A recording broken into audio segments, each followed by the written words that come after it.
Event in today's celebration of the life and legacy of Martin Luther King Jr. My name is Allison Geist, and I'm the director of the Center for Civic Engagement here at Kalamazoo College. Missouri band of the Anishinaabe, and she lives and works on the White Earth Reservation. She's executive director of Honor the Earth, which advocates for frontline Native environmental groups, including for energy justice.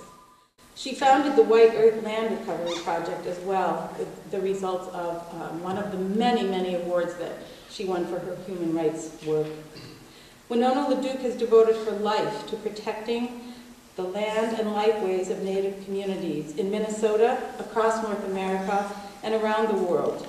A graduate of Antioch and Harvard, she holds a degree in rural economics and has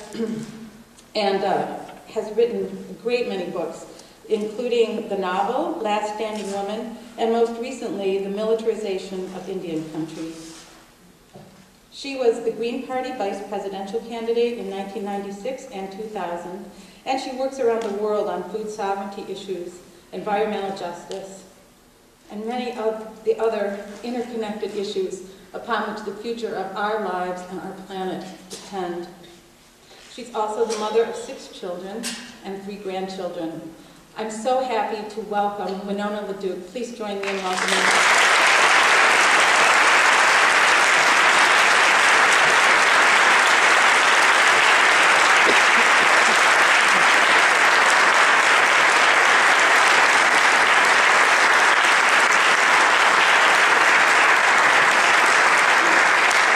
Hi there. Hello.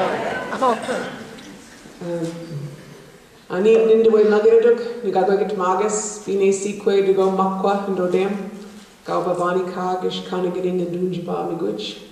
I think only the Potawatomis over here probably understood that. Maybe there's a few Anishinaabe here, but I'm telling you where I'm from. It's the White Earth Reservation, which is kind of between, it's in Minnesota. Y'all know where Minnesota is, right? Very good. It's between Bemidji and Fargo. Okay. It's one of 7 Anishinaabe reservations in northern Minnesota, and I'm Bear Clam. And I'm really honored to be here with you tonight. Everybody worked really hard to get it organized. I had wanted to come here for a while, and I was like, I have a day. This is the only day I can do it. So thank you. Thanks for letting me come here and visit with you tonight. I'm going to do a couple of things. I'm going to show you a video about where I come from. It's 7 minutes. You can handle this, I'm sure, right? It's like action video. But, you know, I came here from my community, and then I was just up in Lansing at a wild rice gathering, or a gathering of stewards to talk about how you restore ecosystems in Michigan, including wild rice. And very significant to our community. And I was asked to talk about food. So I'm going to do that, but I'm going to start by talking about this video, showing you this video of what we just did, and it's something that I am in the middle of fighting the Enbridge Company, and I think you know them. So I thought I would tell you the story of us, and then I'm just hoping that you guys know about us, and maybe some of you will share with my community your experience. So I'm going to...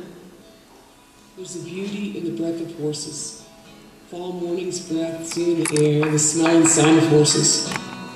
We rode our horses from the headwaters of the Mississippi River here on our reservation, along the proposed route of a new oil pipeline which would cross our reservation. It was the third of a series of rides on pipelines. We're not protesters, we're protectors. That's who we are. And this we call the Triple Crown of pipeline rides.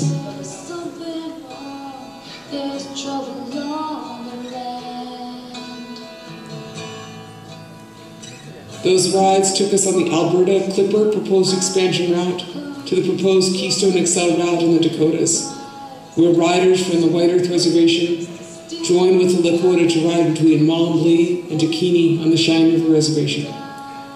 So it was that 15 riders braved some harrowing terrain, a land littered with 100,000 dead cattle from a freak September blizzard, and rode the proposed Keystone route.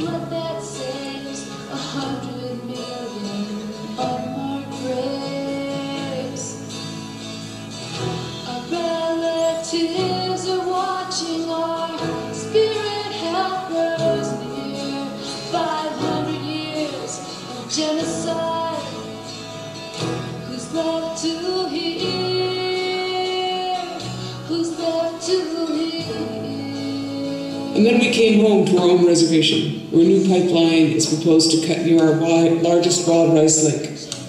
That pipeline will carry fracked oil from the Dakotas. Much of this comes from the homelands of the Arikara, Mandan, and Hidatsa people, also known as the Fort Berthold Reservation, which is under assault by oil companies, and where water and people are challenged not only by a pipeline, but also by a proposed refinery.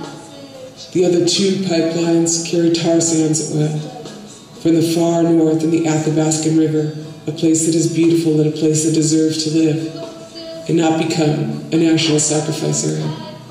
Athabascan River region is a pristine ecosystem, that is until the oil companies come that way. Thus far, 3% of that oil, considered because of its extraction method to be the dirtiest oil in the world, has been ripped from the ground. The boreal forests are being turned into sand dunes. Alberta has become the third largest oil-producing state, aka nation, in the world. That oil is being extracted without infrastructure to move it. Hence the push for a pipeline, any pipeline. What's at stake is a lot of water and a lot of risk. In Minnesota, it's wild rice, water, and oil. The Enbridge pipeline is proposing to both expand present Alberta Clipper, doubling its capacity, and making it the largest tar sands pipeline in the United States. In the Dakotas, it is a land without a single pipeline across it and one large aquifer, the Oglala. The Enbridge company also wants to construct a 610-mile pipeline from near Tioga, North Dakota to Superior, Wisconsin. That would carry fracked oil. This is also the same oil as the 800,000 gallons which devastated a Tioga farm in North Dakota early in October. Farmer Stephen Jensen walked into his field and could smell the oil. It seeped for so long that 800,000 gallons devastated his field. That pipeline was 6 inches. The proposed sand pipeline is 30. Enbridge's pipelines are largely monitored by the company. Those go through indigenous territories, which are healthy lands, lands that our ancestors wish to protect. We intend to do the same. The single largest pipeline oil spill in U.S. history was the Kalamazoo spill. The fact is that greed makes people act poorly. Rather than investing into efficiency, infrastructure, and renewable or safe energy, the push is to extract as quickly as possible, by any means necessary, and to move that oil by any means necessary. Right now, most of the oil moving in this country from the Bakken fields moves on railway. That's up to about 380,000 rail cars projected to move this year. This past summer, 4 square blocks of the town of Lac-Mégantic, Quebec, blew up as the train's braking systems failed. That train was carrying Bakken oil. Over 40 people were, quote, vaporized in an explosion which baffled Canadian authorities. They had never seen anything like it. That oil, combined with whatever chemicals are in it, is the stuff they want to put into the sand pipeline. The fact is that all of these expansions are predicated not on need, but on greed. We think that need is subjective. In Enbridge's application to the Minnesota Public Utilities Commission, access to a, quote, stable supply of oil was the primary measure of need. It turns out that the world's largest oil reserves are in the Western Hemisphere, in Venezuela, followed by Saudi Arabia, and then the Alberta tar sands. Venezuela is a country that has demanded a fair price for oil and used that oil to develop its infrastructure. Instead of paying a fair price for oil, however, oil interests are far more interested in securing oil from places that do not wish to give up their oil.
This is what we were instructed to do by our ancestors, and that is our covenant with our ancestors and our Mother Earth. That is also our covenant with the generations yet to come. This is not just a native issue, an indigenous issue. It affects us all.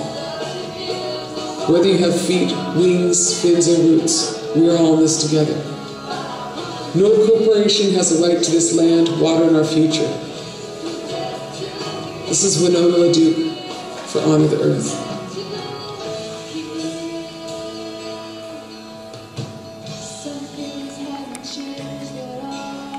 Resistance standing strong and tall.